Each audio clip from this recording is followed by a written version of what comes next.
Assalamualaikum warahmatullahi ta'ala wabarakatuh. Nama saya Muhammad Iqman bin Gator. Saya tinggal di Muar, Johor. Nombor mencik saya adalah KTD 2006-03-071. Di sini saya akan memperkenalkan ilmu qiraat yang latar belakangnya Imam Syatibi, permulaan ilmu qiraat, maksud syaba'ah, afruf dan adab penuntut ilmu. Okey, di sini adalah bukti dan atau dalil yang asal-usul ilmu qiraat. Okey, membincang dan menerangkan berkenaan ulama yang menyusun ilmu qiraat ini, iaitu Imam Syatibi. Apakah dalil yang membuktikan kewujudan ilmu qiraat ini berdasarkan hadis Nabi Muhammad SAW, dan juga apa yang dimaksud dengan 7 huruf yang terdapat dalam dalil hadis yang disebutkan tadi. Okey, mari kita lihat latar belakangnya Imam Al-Syatibi. Okey, nama beliau adalah nama Abu Al-Qasim bin Firruh bin Khalaf bin Ahmad Al-Syatibiyah Andalusi Ar-Rayani Al-Dorir. Beliau dilahirkan pada tahun 538 Hijrah di Syatibah, di sebuah perkampungan di Al-Andalus. Dan beliau wafat pada 12 Jamadil Akhir 590 Hijrah yang dimakamkan di tanah peguman Jabal Al-Muqattam di Kahira, Mesir.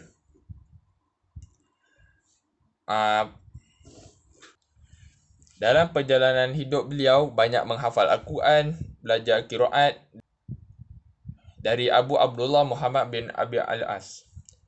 Dan pengembaraan beliau ke Valencia, iaitu perkampungan yang berhampiran dengan kampungnya, banyak belajar kitab, contohnya seperti kitab Al-Taksir dari Abi Amri Al-Dani dan belajar kitab Sibawiyah dari Abi Abdullah Muhammad bin Hamid. Beliau juga seorang imam yang sangat hebat yang berbicara tentang ilmu-ilmu Al-Quran, hadis dan bahasa Arab.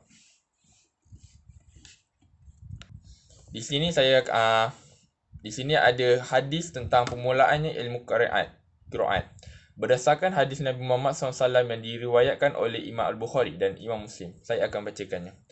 An Umarul Khattab radhiyallahu anhu qala sami'tu Hisham bin Hakim bin Hizamin yaqra surat Al-Furqan fi hayati Rasulillah sallallahu alaihi wasallam fastamtu liqiraatihi fa idza huwa yaqra ala hurufin katsiratin lam yuqri'niha Rasulullah sallallahu alaihi wasallam faqidtu asawiruhu ayya asab alai fi salati fatasabbartu hatta sallam falabattuhu biradaihi ay jami'a alaihi rida'a inda libatihi faqultu man aqra'aka hadhihi surata allati sami'tuka taqra' faqala aqra'niha Rasulullah sallallahu alaihi wasallam faqultu kadzabta fa inna Rasulullah sallallahu alaihi wasallam qad qara'niha ala ghairi ma qara'ta fantalaqtu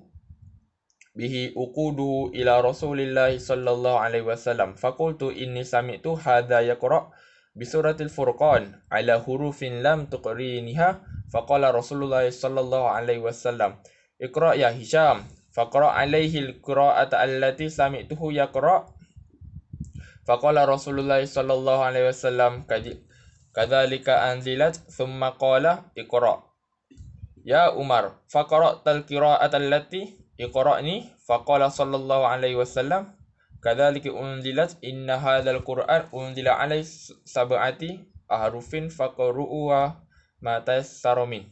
Maksudnya, dari Umar bin Al-Khattab berkata, aku mendengar Hisham bin Hakim membaca surah Al-Furqan pada zaman Rasulullah SAW.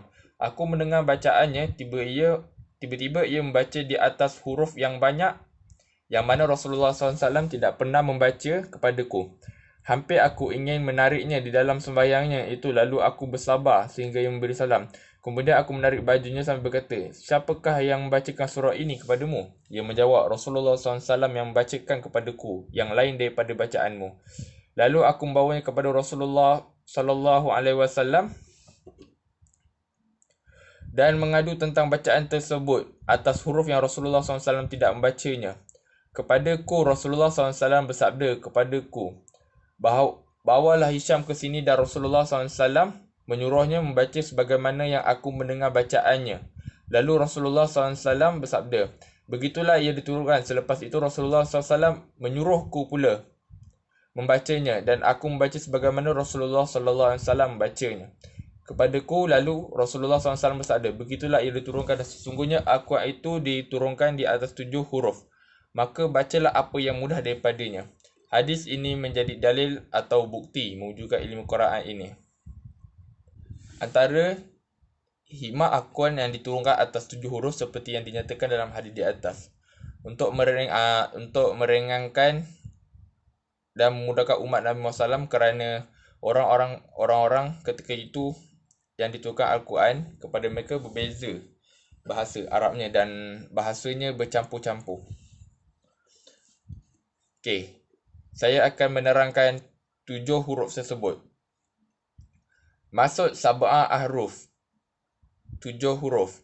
Perselisihan ulama berkenaan dengan maksud sab'ah ahruf ini sangat banyak, tetapi pendapat yang lebih dipilih adalah pendapat yang dikemukakan oleh Imam Fadilah Al-Syekh Abdul Fattah Al-Qadi di dalam kitabnya, iaitu Al-Fi fi Al-Syarh Al-Syatibiyah. Okey, yang pertama, ulama berselisih berkenaan penggunaan nama-nama as-sama dalam Al-Quran, sama ada bentuknya dalam seorang satu, iaitu ifrad atau dua orang, dua atas saniyah atau lebih dari dua, jamak. Contoh, al-khati'atuhu, ada yang membaca dengan ifrad, ada juga yang membaca dengan jamak. Contohnya khati'atuhu. Tadi mufrad, satu, jamak. Ada yang baca dengan atas as-saniyah, al-awlayan. Ada juga yang baca dengan jamak, al-awwalin. Okey. Huruf kedua pula adalah ulama berselisih pendapat berkenaan penggunaan perkataan perbuatan al-af'al, iaitu perbuatan. Dalam Al-Quran sama ada perbuatan yang telah berlaku, iaitu madhi, iaitu selepas atau yang sedang berlaku, akan berlaku jadi mudhari', atau perbuatan yang berbentuk perintah, amar. Contohnya adalah ada yang baca dengan madhi, iaitu tatawwa'a. Ada yang baca dengan mudhari', yatawwa'a. Ada yang baca dengan madhi, qala. Ada yang baca dengan amar, qul. Okey, yang ketiga adalah ulama berselisih pendapat dari segi wajah i'rabnya, al-i'rab. Contoh adalah ada yang baca dengan marfu' pada huruf ta marbutah, hasanatun. Ada yang membaca dengan mansub pada huruf ta marbutah, hasanatan. Pada yang keempat, ulama berselisih. Ulama berpendapat ada membuang atau mengekalkan satu-satu perkataan. Contohnya, ayat kat sini ditulis wa man yatawalla fa innallaha huwal ghaniyul hamid. Tapi apabila dia membuangnya, wa man yatawalla fa innallahal ghaniyul hamid, pada suratul hadid, dia membuang perkataan berbaris itu. Ada yang baca dengan mengekalkan perkataan yang bergaris itu dan ada yang membuangnya. Seperti contoh tadi. Yang kelima, ulama berselisih juga berpendapat perkataan yang mana dahulu dan yang mana kemudian. Contoh, waqatalu wa qutilu, surah Ali Imran. Ada yang baca waqatalu wa qutilu, ada juga yang baca wa qutilu wa qatalu. Maksudnya sama je. Ulama berselisih seperti itu. Yang keenam pula, ulama berselisih pendapat menukar al-ibdal, sesuatu huruf atau tidak. Contohnya, fatabayyanu pada surah An-Nisa dan surah Al-Hujurat. Ada yang baca fatabayyanu, ada yang baca juga fatasabbatu. Huruf ba ditukar dengan huruf sa. Huruf ya ditukar dengan huruf ba. Dan huruf nun ditukar dengan huruf ta. Okey, dan akhir sekali adalah yang ketujuh. Ulama berselisih juga pendapat berkenaan dengan sebutan seperti al-imalah, al-fatah, al-idgham, al-izhar, ibdal, al-hamzah wa takhfifiha, naqil harakat al-hamzah au ibqaiha dan berbagai lagi. Sebagai sebutan yang terdapat dalam perselisihan, ini hanya boleh diketahui melalui bertalaki dengan guru sahaja. Untuk keterangan seterusnya pada 7 huruf dan al-qiraat. 7 huruf di sini tidak bermaksud qiraat 7 ataupun qiraat 10, bahkan kedua-dua qiraat ini adalah sebahagian dari 7 huruf yang diturunkan padanya Al-Quran. Seperti yang terdapat dalam hadis Nabi Muhammad SAW yang berikut, Inna hadzal Qur'an anzil ala sab'atu ahraf faqira'uwa mati sarmin. Sesungguhnya Al-Quran ini diturunkan atas 7 huruf. Maka bacalah mana yang mudah daripadanya. Al-Quran dinisbahkan dengan imam-imam kerana setiap hari mereka menghabiskan kehidupan mereka dengan membaca bacaan yang masyhur daripadanya. Dan orang ramai belajar daripadanya.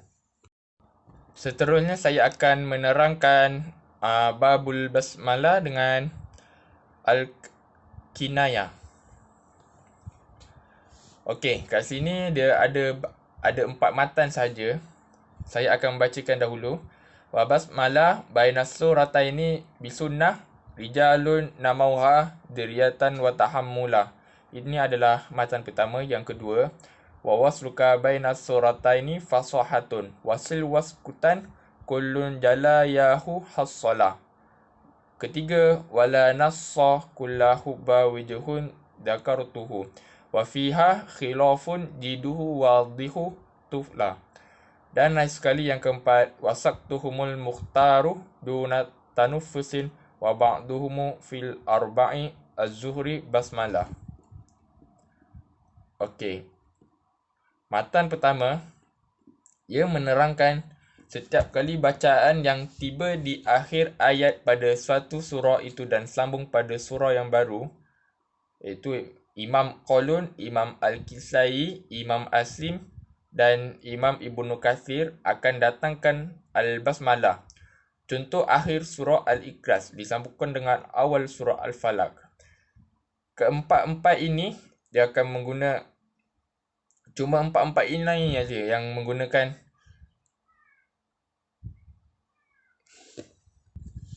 cuma empat imam ni je saja yang bacaan yang tiba di akhir ayat pada satu surah itu dia sambung pada surah yang baru.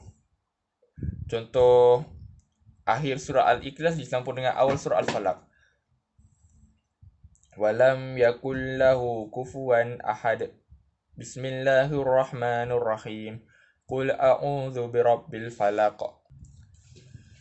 Terdapat 3 cara yang dibolehkan untuk membaca akhir ayat pada suatu surah Al-Basmalah dan awal ayat pada suatu surah iaitu. Okey, cara yang pertama adalah walam yakullahu kufuwan ahad. Bismillahirrahmanirrahim.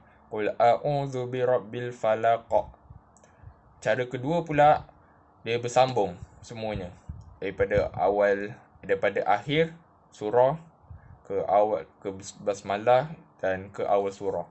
Contohnya walam yakul lahu kufuwan ahadun bismillahirrahmanirrahim qul a'udzu birabbil falaq. Dan akhir sekali adalah cara yang ketiga. Pada akhir surah dia berhenti, lepas tu sambung pada surah baru, baca basmalah dan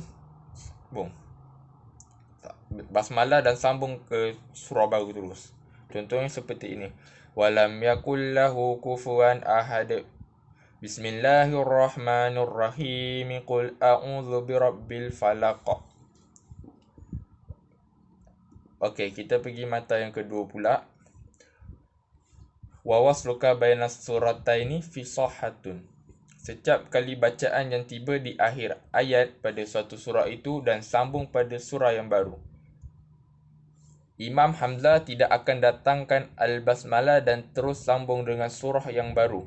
Contoh, akhir surah Al-Ikhlas disambung dengan awal surah Al-Falaq. Maksudnya kat sini, hanya Imam Hamzah saja yang tidak membaca basmalah. Imam-imam lain baca basmalah. Okey, contoh ayat kat sini. Walam yakul lahu kufuwan ahadun qul a'udzu birabbil falaq. Itu adalah contohnya. Masih di matan kedua. Wasil wastakun kullun jalayahu hassalah. Bagi Imam Ibnu Amir, Imam Wash dan Imam Abu ada 3 wajah apabila akhir ayat pada suatu surah bertemu dengan awal surah, iaitu mendatangkan Al-Basmalah seperti Imam Qalun, Imam Al-Kisai, Imam Asim dan Imam Ibnu Kathir. Kedua, membaca dengan saktah tanpa Al-Basmalah, dan sekali membaca dengan wasal tanpa basmalah. Okey, pada matan yang ketiga adalah wala nassa kulla hubba wajhun zakartuhu wa fiha khilafun jiduhu wadihu at-tula. Tadi nas yang mengatakan bacaan ke atas Imam Ibnu Amir, Imam Abu dan Imam Wash terhadap 3 wajah yang telah disebutkan sebelum ini, Al-Basmalah, Wasalah, Saktah. Maksudnya, boleh kita gunakan yang imam-imam lain.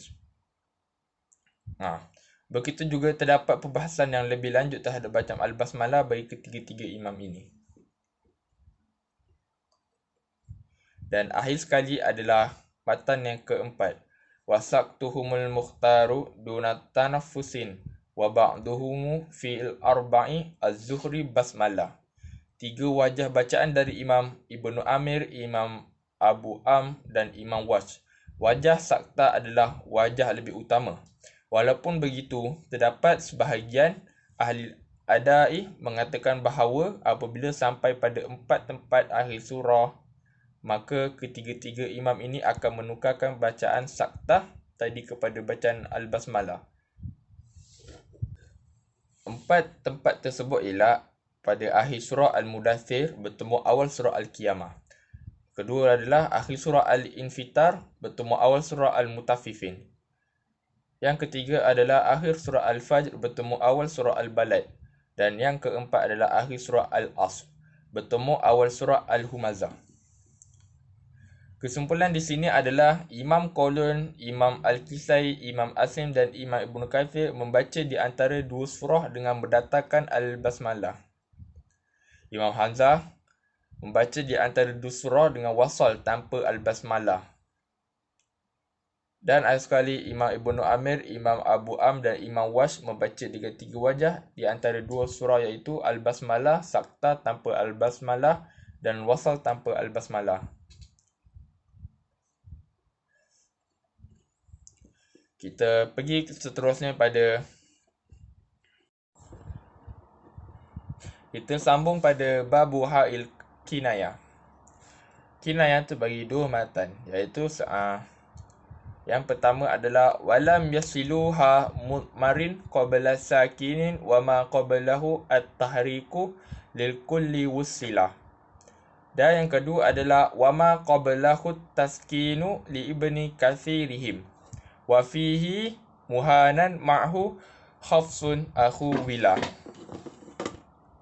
Okey, bagi matan pertama adalah tidak ada seorang imam pun yang akan membaca silah, iaitu panjang bagi ha domer yang selepasnya sukun, sebelumnya berbaris.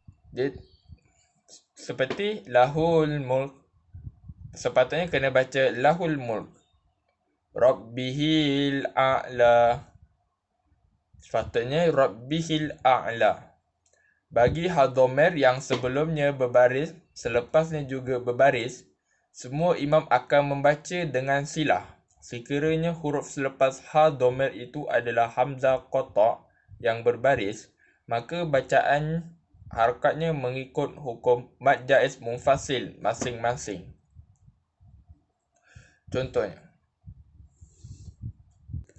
Contoh bacaan seperti la tuharrik bihi lisanaka. litaj'ala bihi inna alaina. Okey, kita pergi pada seterusnya. Matan yang kedua. Jika sebelum ha dhamir huruf sukun, selepasnya huruf berbaris, maka semua imam tidak akan membaca dengan silah kecuali Imam Ibnu Katsir seorang sahaja. Imam lain akan membaca tidak silah seperti fihi huda, ijtabahu wa hada, kecuali Imam Ibnu Katsir sahaja yang membaca silah. Fihi huda, ijtabahu wa hada. Kalimah fihi muhanan dalam surah Al-Furqan ayat yang ke-69 merupakan satu-satunya kalimah yang dibaca dengan silah oleh Imam Hafs sebagaimana yang dibaca oleh Imam Ibnu Katsir. Itu saja daripada saya. Terima kasih. Assalamualaikum warahmatullahi wabarakatuh.